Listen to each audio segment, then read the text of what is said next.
C'est ça bon. Bon, bonjour, shalom, il y a dans... Je peux commencer oui. Ouais. Shalom et bonjour, dans Orot HaKodesh, il y a toute une partie dans le premier volume qui s'appelle Or HaRazim, la lumière des secrets. Il faut, vous savez bien qu'il y a dans la Torah toute une partie qui est une partie ésotérique, qui est destinée à certains élus, qui n'appartient pas à tout le monde, et qui pourtant est de plus en plus étudiée de nos jours. Il y a aujourd'hui un intérêt accru pour ces connaissances secrètes. L'étude de la Kabbale préoccupe beaucoup de monde. C'est très souvent fait de manière extrêmement superficielle. Il y a beaucoup de charlatanisme qui est lié à cela. Mais il y a également une proportion importante d'authenticité. Et c'est de cela dont le Rav Kook va nous parler. Vous savez que selon le Zohar, plus les générations avancent, plus les secrets de la Torah se révèlent. Et que les générations, contrairement à ce que l'on enseigne dans la partie ouverte de la Torah, dans le Niglé, les générations ne sont pas en Yeridat Adorot, en chute des générations, mais au contraire en Aliyat Adorot. Il y a une ascension intrinsèque des générations qui est liée à la grandeur des Neshamot, des âmes qui arrivent dans ce monde. Et surtout à l'époque de la Géoula, l'époque de la délivrance que nous vivons aujourd'hui, il y a un développement des Neshamot qui fait que les secrets de la Torah non seulement sont révélés, mais ils deviennent presque indispensables pour l'alimentation spirituelle de la génération.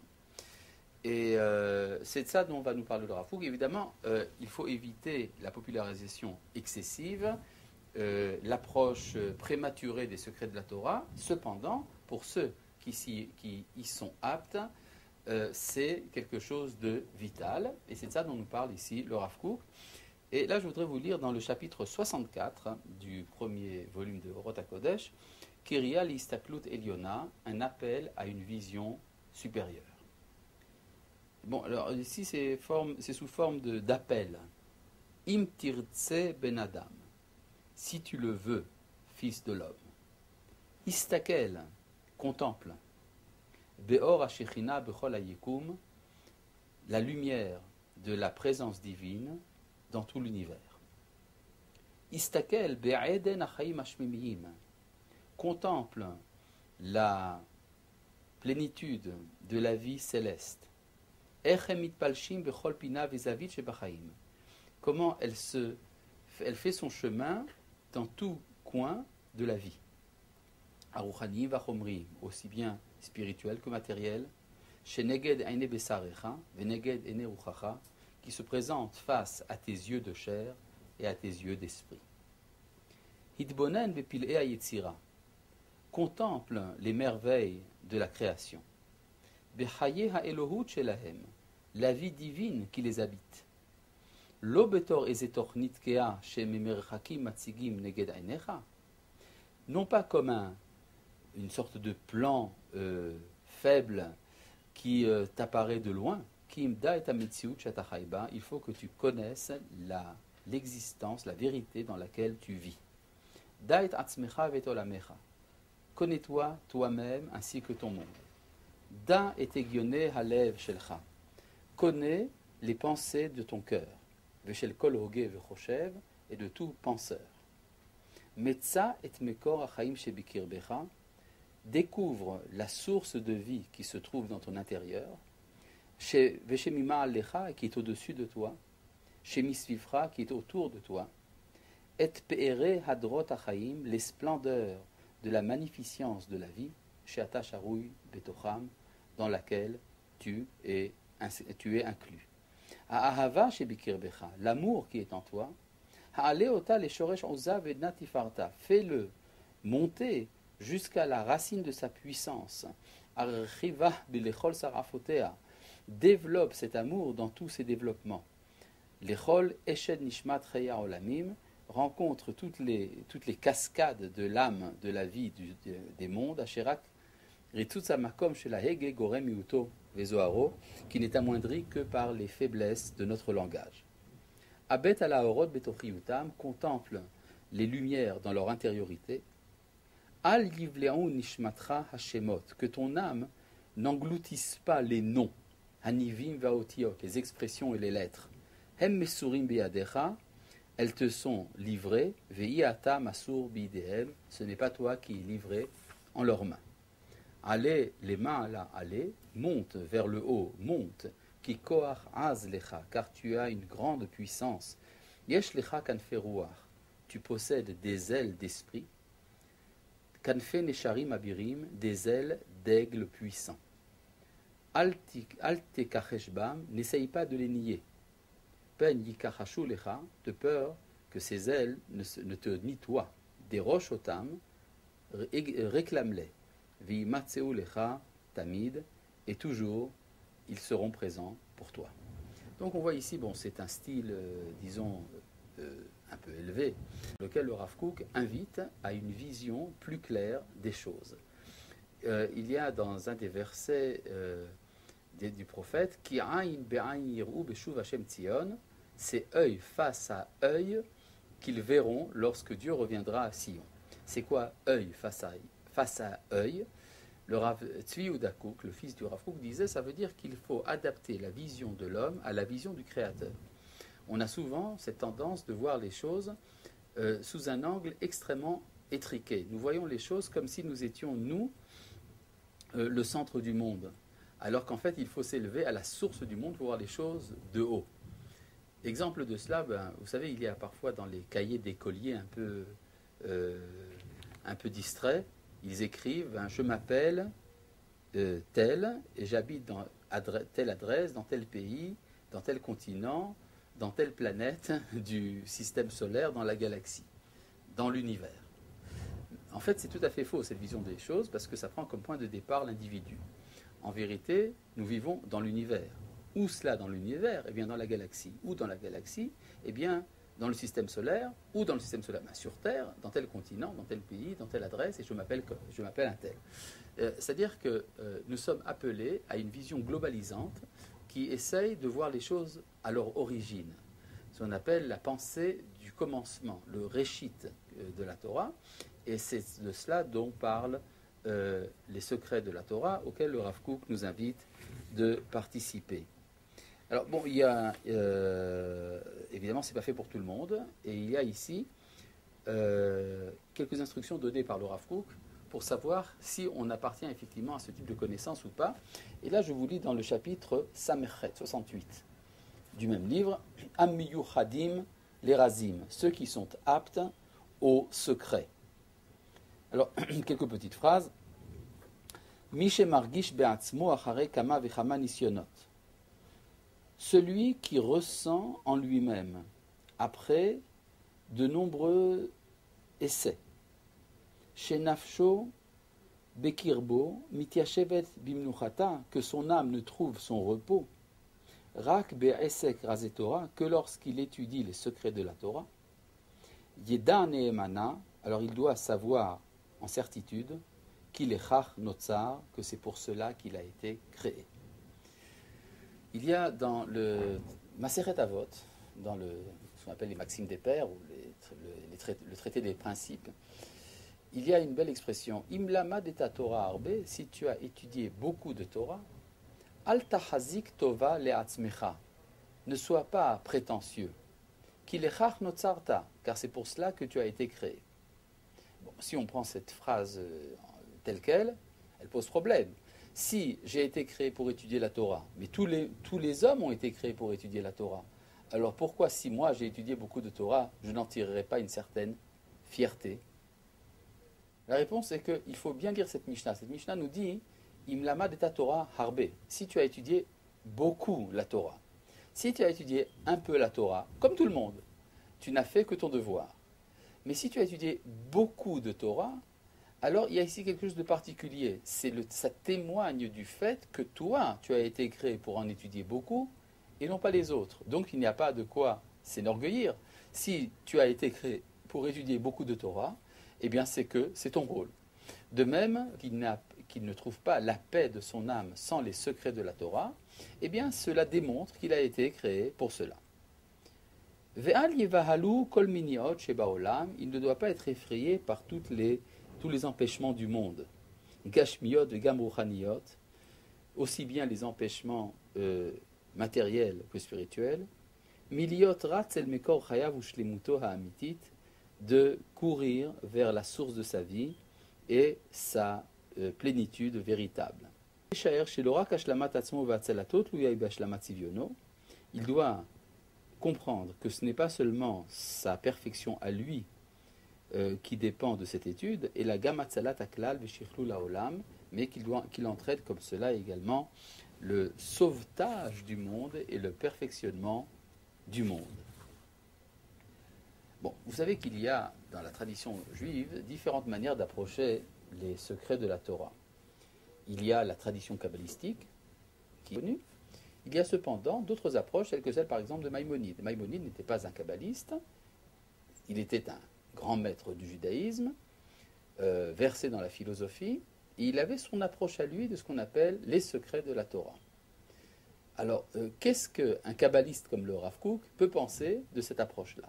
Là, nous avons également quelques remarques très importantes dans le chapitre 73, Ayin Gimel, qui porte le beau nom de Or Harazim, la lumière des secrets, et la philosophie divine, c'est-à-dire la théologie. Et là, nous allons voir, de manière surprenante, justement, la louange de Maïmonide. Non pas que le Rav Kook cesse d'être kabbaliste, mais il dit que la grandeur de Maïmonide est qu'il n'avait pas besoin de la Kabbale. Lorsque le corps est purifié de l'impureté des passions et des péchés, Masigim or gadol vesimcha, on accède à une grande lumière, à une grande joie, gam me'askala hapilosophit ba'elohut, également de la connaissance philosophique du divin. Aval, kedei le'at'im ta'am simchat kodesh la yerudim, mais pour amener la joie de la sainteté à ceux qui sont bas, mukhrachim la'alot la mida eliona, l'imidat aliyah shel razé Torah. On a besoin de monter jusqu'à l'ascension des secrets de la Torah, à mefareshet kassimla et haor Elohi, qui exprime de manière ouverte la lumière divine, ou mitor tif'at tif'arta tasig ne'arag amanefesh amegushemet, et de cette lumière peut s'illuminer également l'âme charnelle. De quoi s'agit-il? C'est ce que dit le Rav Kook, c'est que nous voyons un phénomène surprenant. Il y a une attirance de la masse, du populaire, pour les secrets de la Torah. Et on peut se demander, mais enfin, est-ce que ces centaines de milliers de personnes qui arrivent autour de la tombe de Rabbi Shimon Bar Yochai à l'Akba Omer comprennent un traître mot de ce que dit Rabbi Shimon Bar Yochai dans le Zohar? Certainement pas. Seulement, étant donné que les secrets de la Torah révélés par la tradition du Zohar sont tellement élevés, ils sont également englobants. Donc, ils peuvent concerner tout le monde. Tandis que la pensée de quelqu'un comme le Rambam n'est faite que pour des hommes d'une grande pureté qui ne sont pas la majorité des hommes. Alken bedorot à Acharonim, c'est pourquoi dans les dernières générations, chez Kolkar Gavra Felatata Avot, où l'obscurité des passions a tellement emporté, Vekorot Aguf Emchalashim, et la force du corps est tellement faible, Ad Shei Efshar la Modegedashikua Chomri, de telle sorte qu'on ne peut plus tenir contre l'enfoncement dans la matière, Echrahu Le'ahir Beor Harazim. C'est pourquoi il est devenu nécessaire de révéler la lumière des secrets. Abilti Amugbal, qui est une lumière infinie. Amit'ale Bechuvsho Amiromam Adirmiromim Elionim, qui, dans sa liberté, arrive jusqu'à de grandes hauteurs, Umashpia Simchat Gil Shelifat Kodesh Nifashot Agumot Veditkaot, et qui donne de la joie aux âmes désespérées. Umikol Makom, Mishelibo Shalem Birat Hashem Behemet. Mais cependant, celui qui a un cœur véritablement entier dans la crainte du Créateur, Yishtadel Liot Tehor Yadaim Utar Levav, doit s'efforcer d'être pur dans ses mains et dans son cœur. Viyuchal iton gam ken et tabirut apshuta shel noam Hashem asichlit, amitpashetet al pi asechel haenoshi sheyesh ba oneg shel kedusha miyuchedet, pourra goûter à la sainteté particulière qui se cache dans la félicité de la connaissance intellectuelle du divin. V'itzaref et achol et la kodesh, associant ainsi le profane au sacré. C'est ainsi qu'il pourra faire la différence, pourra mieux faire la différence entre le saint et le profane. Et c'est alors qu'il comprendra à quel point douce est la lumière qui vient de la révélation sainte, de la révélation divine. Asher Besod Hashem Lireav, qui se trouve dans les secrets livrés par Dieu à ceux qui le craignent. C'est-à-dire que pour le Rav Kook, même celui qui, comme le Rambam, est adepte de la philosophie divine, c'est la théologie, à la manière des philosophes, reconnaît la supériorité de la révélation par rapport à la philosophie. Effectivement, Maïmonide lui-même, dans un de ses responsables, explique qu'Aristote n'est arrivé avec certitude qu'à comprendre le monde sublunaire, c'est-à-dire le monde qui se trouve proche de l'homme, mais tout ce qui dépasse la sphère de la Lune, eh bien, en cela, Aristote n'arrivait pas aux chevilles des enseignements des prophètes. Omnam mishi eshbo kedusha pnimit, mais celui qui a une sainteté intérieure, gam asechel haenoshi meorer et trahirucho, arrive à éveiller sa vie spirituelle aussi par la pensée humaine, lishov imayan hakodesh asher beatzmiut nishmato pnima, pour s'alimenter à la source de sainteté qui se trouve dans son être intérieur.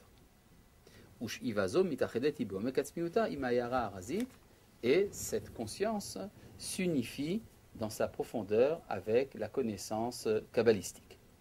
Vezot haïta midato shel Rambam, et c'était cela la manière d'être de Maïmonide, veshel yeter gdolei Israël kdoshe Elion, ainsi que de tous les grands d'Israël qui étaient des grands saints, sheshahavu et chochmatam haelohit, qui ont puisé leur sagesse divine, al-yedé ha-ma'avar shel ha-sechel ha-enoshi, en traversant l'intelligence humaine, asher la métaphysica philosophite, en étudiant la métaphysique des philosophes, shechadru betummat ruham minachol et la kodesh, qui ont réussi à s'introduire grâce à la limpidité, à la perfection de leur esprit, du profane vers la sainteté.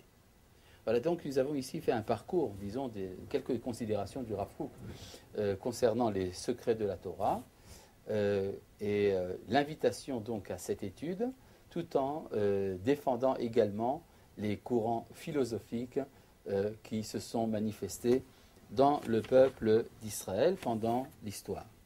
Là, nous avons également une autre considération à propos de la différence entre deux branches de la Kabbale, ce qu'on appelle la Kabbale pratique et la Kabbale spéculative. En hébreu, Kabbalah Maasit et Kabbalah Iyunit.